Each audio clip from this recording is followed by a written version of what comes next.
नमस्कार। आज हम एक ऐसी दुनिया की बात करने वाले हैं जो सदियों तक हमारी नजरों से छिपी रही। एक ऐसी दुनिया जो असल में हर जगह है, हमारे चारों ओर, यहाँ तक कि हमारे अंदर भी। जरा सोचिए, क्या हो अगर हवा में, पानी की एक बूंद में, हमारी अपनी त्वचा पर रहने वाले वो अनगिनत जीव अचानक हमें दिखने लगे। कैसा होगा वो नजारा?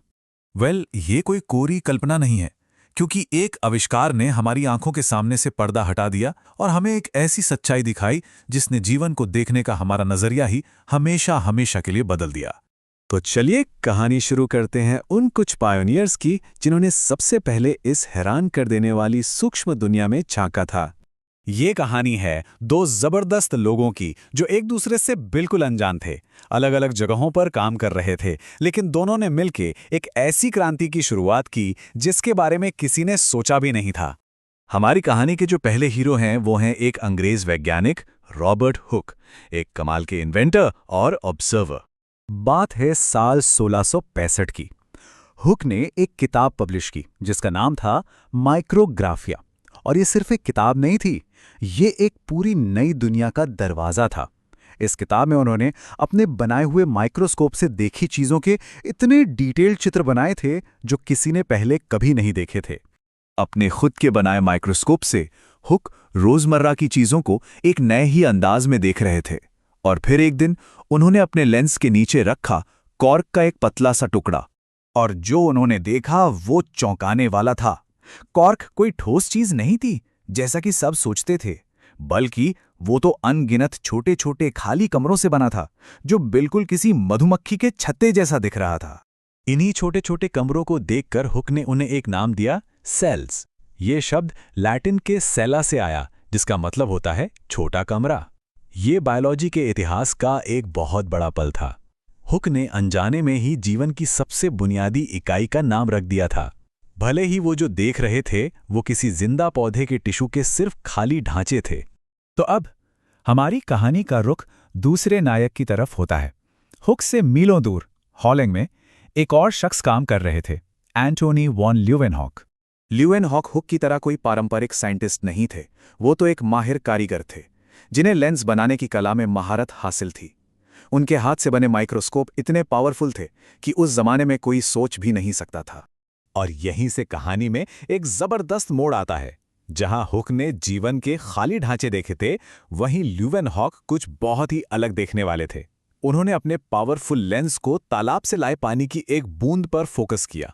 सोचिए जरा उनकी हैरानी का आलम। जहां आंखों को सिर्फ सादा पानी दिख रहा था, वहां लेंस के नीचे एक पूरा ब्रह्मांड मौजूद था। हजारों लाखों छोटे छोटे जीव तैर रहे थे, घूम रहे थे, अपनी जिंदगी जी रहे थे। ये वो पल था जिसने दुनिया के बारे में हमारी समझ को हमेशा के लिए बदल दिया। उन्होंने इन नन्हे नन्हे चलते फिरते जीवों को नाम दिया एनिमल्क्यूल्स, मतलब छोटे जानवर। ये नाम ही बताता है कि वो अपनी इस खोज से कितने हैरान और रोमांचित थे। और बस हुक और ल्यूवेनहॉक की इन दो अलग अलग खोजों ने मिलकर विज्ञान की एक पूरी की पूरी नई ब्रांच की नींव रख दी। ल्यूवेनहॉक की जिज्ञासा की तो कोई सीमा ही नहीं थी। वो पहले इंसान बने जिन्होंने दांतों की खुरचन में मौजूद बैक्टीरिया से लेकर हमारी अपनी रगों में दौड़ती लाल रक्त कोशिकाओं तक को देखा और उनके बारे में लिखा। उनके ऑब्जर्वेशंस वाकई में अभूतपूर्व थे। तो इस तरह ये दोनों कहानियां जुड़ जाती हैं। हुक ने हमें जीवन का ढांचा दिया, वो खाली कमरे जिन्हें सेल कहा गया। लेकिन ल्यूवेनहॉक ने हमें दिखाया कि उन कमरों के अंदर और बाहर एक पूरी जीती जागती दुनिया मौजूद है। तो सूक्ष्म जीवों की इस विशाल अदृश्य दुनिया को सबसे पहले देखने और दुनिया को उसके बारे में बताने के इस जबरदस्त काम के लिए ल्यूवेनहॉक को एक बहुत ही खास उपाधि दी गई। उनकी इन अविश्वसनीय खोजों के सम्मान में एंटोनी वॉन ल्यूवेनहॉक को आज हम सूक्ष्म जैविकी का जनक या द फादर ऑफ माइक्रोबायोलॉजी के नाम से जानते हैं। एक ऐसा सम्मान जो इतिहास में हमेशा के लिए अमर हो गया। चलिए अब जरा ये देखते हैं कि 17वीं सदी में हुई इन खोजों की विरासत आज हमारे लिए क्या मायने रखती है। सच कहूं तो इन दो लोगों के काम के बिना आज की मॉडर्न मेडिसिन और बायोलॉजी की कल्पना भी नहीं की जा सकती। चाहे वो बीमारियों को समझना हो या जेनेटिक्स को, इन सब की बुनियाद हुक और ल्यूवेनहॉक ने ही रखी थी।